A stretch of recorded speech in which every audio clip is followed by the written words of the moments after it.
जब हम दुनिया के सबसे अमीर देशों की बात करते हैं तो अक्सर हमारे दिमाग में ये सवाल आता है कि वास्तव में एक देश को अमीर या गरीब होने का क्या मतलब है। खासकर जब हम वैश्विक महामारी, उच्च महंगाई और भू राजनीतिक तनावों के दौर से गुजर रहे हैं। जब हम किसी देश की समृद्धि की बात करते हैं तो हम अक्सर उसके जीडीपी यानी ग्रॉस डोमेस्टिक प्रोडक्ट पर ध्यान केंद्रित करते हैं। लेकिन क्या यह एकमात्र मानक है? क्या जीडीपी ही एक देश की समृद्धि का सही माप है? जीडीपी को एक साल में किसी देश द्वारा उत्पादित सभी वस्तुओं और सेवाओं का योग माना जाता है। अगर हम केवल जीडीपी के आधार पर देखें तो निश्चित रूप से अमेरिका, चीन, जापान और जर्मनी जैसे देश सबसे अमीर माने जाएंगे।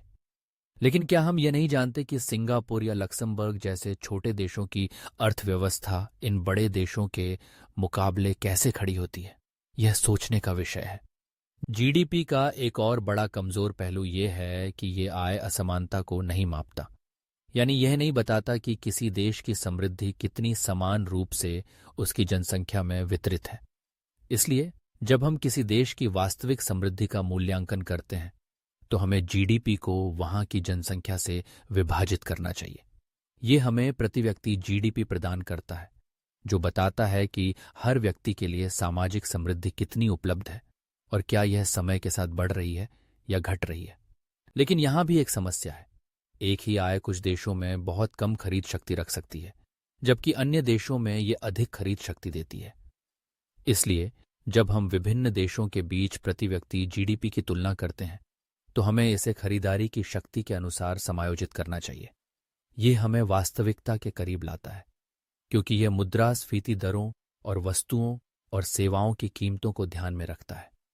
अब सवाल उठता है, क्या बेहतर है, एक गरीब देश में अमीर होना या एक अमीर देश में गरीब होना? आमतौर पर अगर हम जीवन स्तर की बात करें तो एक अमीर देश में रहना, चाहे आपकी आय का स्तर कुछ भी हो, एक बेहतर विकल्प होता है। लेकिन क्या यह हमेशा सही है? महामारी के दौरान हमने देखा कि बहुत से कम आय वाले श्रमिक जो अमीर देशों में काम कर रहे थे, अचानक बेरोजगार, बेघर और बिना किसी सुरक्षा जाल के रह गए। वहीं कई कम संपन्न देशों ने संकट के दौरान अपने लोगों की देखभाल करने में कोई कसर नहीं छोड़ी। स्वास्थ्य देखभाल की गुणवत्ता और उपलब्धता अक्सर शिक्षा सेवाओं, सामाजिक सुरक्षा, आवास सहायता और अन्य सामाजिक बुनियादी ढांचे के घटकों के साथ जुड़ी होती है। एक देश भले ही उच्च जीडीपी या उच्च प्रति व्यक्ति जीडीपी का दावा करे, लेकिन अगर ये सेवाएं पर्याप्त या सुलभ नहीं हैं तो वहां के नागरिक भले ही आर्थिक संकेतकों के अनुसार अमीर हों, लेकिन वे वास्तव में गरीब महसूस करेंगे। महंगाई के संदर्भ में खाद्य और ऊर्जा जैसी आवश्यक वस्तुओं की उच्च कीमतें निम्न आय वाले परिवारों के लिए विशेष रूप से कठिनाई पैदा करती हैं। जब कीमतें बढ़ती हैं तो परिवारों के लिए इलेक्ट्रॉनिक्स, कपड़े या मनोरंजन पर खर्च कम करना आसान होता है, लेकिन भोजन, हीटिंग या परिवहन जैसे आवश्यक खर्चों को कम करना मुश्किल होता है। इस प्रकार महंगाई की स्थिति अक्सर आर्थिक और सामाजिक स्थिरता के लिए खतरा बन जाती है। इसलिए लंबे समय में केवल अमीर होना ही नहीं, बल्कि समानता भी महत्वपूर्ण है। अत्यधिक आर्थिक असमानता सभी के लिए विकास को रोकती है, राजनीतिक अस्थिरता की संभावना बढ़ती है, स्वास्थ्य देखभाल की लागत और मृत्यु दर बढ़ती है, और अपराध और भ्रष्टाचार की दरें भी अधिक होती हैं। एक गरीब देश में अमीर होना भी अपनी लागतों के साथ आता है। जब हम 2024 के लिए दुनिया के 100 सबसे अमीर देशों की सूची पर नजर डालते हैं तो लक्समबर्ग, मकाऊ, आयरलैंड और सिंगापुर जैसे देश शीर्ष पर हैं। लेकिन क्या यह सिर्फ आंकड़े हैं या इन देशों के नागरिकों के जीवन स्तर में भी यह समृद्धि परिलक्षित होती है? क्या इन देशों की समृद्धि उनके नागरिकों की वास्तविक जीवन स्थितियों को बेहतर बनाती है?